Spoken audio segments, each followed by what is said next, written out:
आनंद धाम वृंदावन के पीठाधीश्वर रितेश्वर महाराज ग्वालियर में अल्प प्रवास पर पहुंचे। इस दौरान वह मध्य प्रदेश विधानसभा अध्यक्ष नरेंद्र सिंह तोमर के शासकीय आवास पर पहुंचे, जहां विधानसभा अध्यक्ष के परिवार ने उनका आत्मीय स्वागत किया। इस दौरान मीडिया से चर्चा करते हुए रितेश्वर महाराज ने राहुल गांधी, संविधान में संशोधन की आवश्यकता और पॉक्स सहित अन्य मुद्दों पर अपना विचार रखा। वियो संघ प्रमुख मोहन भागवत के हिंदू राष्ट्र घोषित करने की कोई आवश्यकता न होने के बयान और दूसरी ओर धीरेन्द्र शास्त्री की हिंदू राष्ट्र घोषित करने की मांग से जुड़े सवाल पर रितेश्वर महाराज ने कहा कि संघ प्रमुख ने जो बात कही है, उन्होंने अपने संघ की तरफ से कहा है। संत जो अपनी पदयात्रा कर रहे हैं वह उनकी भावना है, और भी जो ऋषि मुनि अन्य लोकतांत्रिक दल के लोग कह रहे हैं वह उनकी अपनी भावना है। मेरे मत से भारत में जब तक शिक्षा में सनातन और आधुनिक विज्ञान का समन्वय करके कक्षा 1 से लेकर 10 तक एक ही छत के नीचे सारे विद्यार्थियों को नहीं पढ़ाया जाएगा, तब तक हिंदू राष्ट्र एक परिकल्पना है। राष्ट्र की पढ़ाई, राष्ट्रवाद की पढ़ाई और सच्चे धर्म अर्थात आध्यात्म की पढ़ाई नहीं कराई जाएगी, तब तक इस भारत का सारा विकास विनाश की तरफ ही जाएगा, क्योंकि आपका यह एक्सटर्नल विकास आपका विनाश ही कर देगा। आपका आंतरिक विकास होना बहुत जरूरी है, और वह आध्यात्मिक विकास शिक्षा के माध्यम से ही होगा, और शिक्षा का माध्यम सिर्फ सरकार होती है। यदि सरकार नहीं कर रही है तो जनता को खुलकर बोलना चाहिए। पिछले 15 सालों में लगातार इस देश में मैकुले को लेकर विरोध में बोला जा रहा है, इसलिए मैंने सनातन विश्वविद्यालय की आवश्यकता पर जोर दिया है। जल्द इसकी शुरुआत भी करने जा रहे हैं। मोदी जी ने भी कहा है कि अगले 10 सालों में मैकुले को हम भारत में जड़ उखाड़ देंगे। 2201 रितेश्वर महाराज, पीठाधीश्वर आनंद धाम वृंदावन। वियो रितेश्वर महाराज ने संविधान में परिवर्तन को बहुत जरूरी बताया है। उन्होंने कहा कि संविधान में थोड़ा बहुत नहीं, बहुत परिवर्तन की जरूरत है। भारत के प्रत्येक नागरिक के लिए जो मौलिक अधिकार है, उनका एक जैसा विधान होना चाहिए। क्रिमिनल तो एक जैसा है, लेकिन जब हम जमीनों पर, धार्मिक अधिकारों पर, विवाहों पर बात करते हैं, तब यहाँ अलग अलग विधान हो जाते हैं। संविधान में सभी नियम एक जैसे होने चाहिए, इसकी मांग भी अब उठ रही है, जिसे कॉमन सिविल कोड कहा जाता है।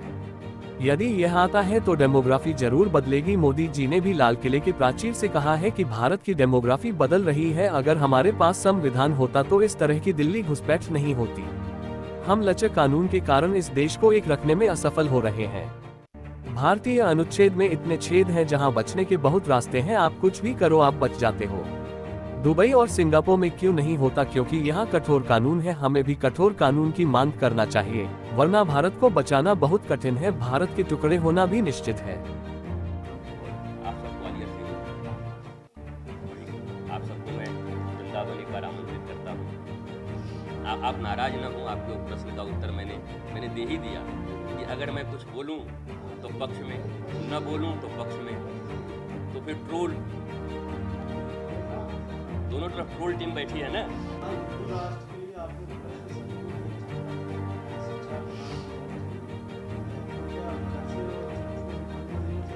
नहीं, मदरसे को बंद करने के लिए, मैं चर्च को बंद करने के लिए मैं क्यों कहूँगा, और मैं मस्जिद बंद करने के लिए क्यों कहूँगा? मैं ये कह रहा हूँ कि आप सभी जो भी शिक्षण संस्थाएं हैं, आप एक 10,000 आदमियों का एक समूह होगा, और वो बताएगा हमारा समाज है और हम अपने बच्चों को जो चाहें वो पढ़ाएं। और अब आप छोटे छोटे स्कूल बना रहे हैं और पढ़ाएं क्या?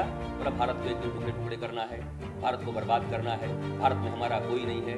हम फिर बच्चे कैसे निकलेंगे? जिन बच्चों को आपने छोटे छोटे बच्चों को पढ़ा दिया, तो बड़े होने के बाद आप कितना भी झंडा रोहन करिए, कितना भी आप भारत का तस्वीर दिखाइए, पर जो बचपन में 5 वर्ष के बाद और पहले तक घुस गया, ये विज्ञान भी कहता है कि बच्चे को जो सीखना होता है वो माँ के गर्भ में और 5 साल की उम्र तक सब सीख लेता है। ये मत समझिए कि बच्चा जब देख नहीं पा रहा है, बोल नहीं पा रहा है तो कुछ नहीं सीख रहा है। वो सब कुछ उसी समय सीखता है, ये विज्ञान भी मानता है, क्योंकि मैं विज्ञान का विद्यार्थी रहा हूँ।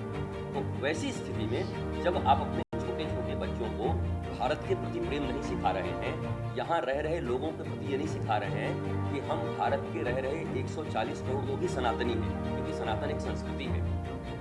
चाहे पूजा पद्धति उनकी अलग हो, पर वो भी सनातनी है ना।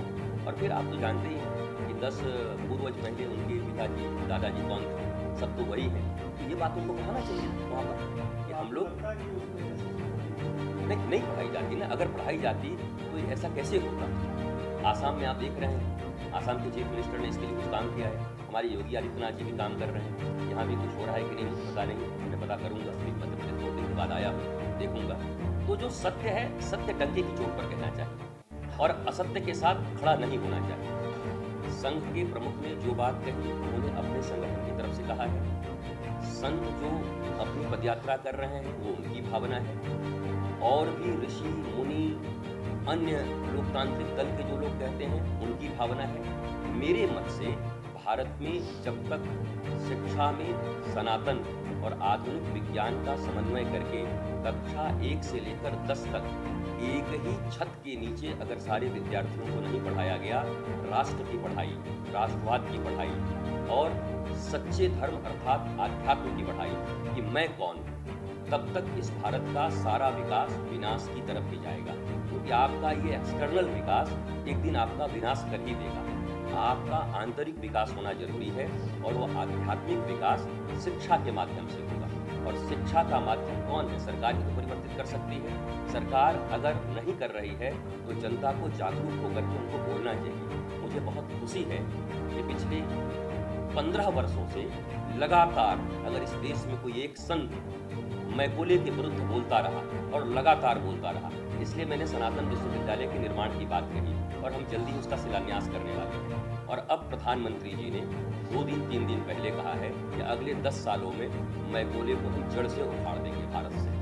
अर्थात आप अपनी बातों को उठाते रहिए, आप जन जागृति करते रहिए संत के रूप में या समाज सेवा के रूप में या मीडिया के रूप में। निश्चित तौर पर जब मानस तैयार हो जाएगी तो एक दिन भारत का नवनिर्माण संभव होगा।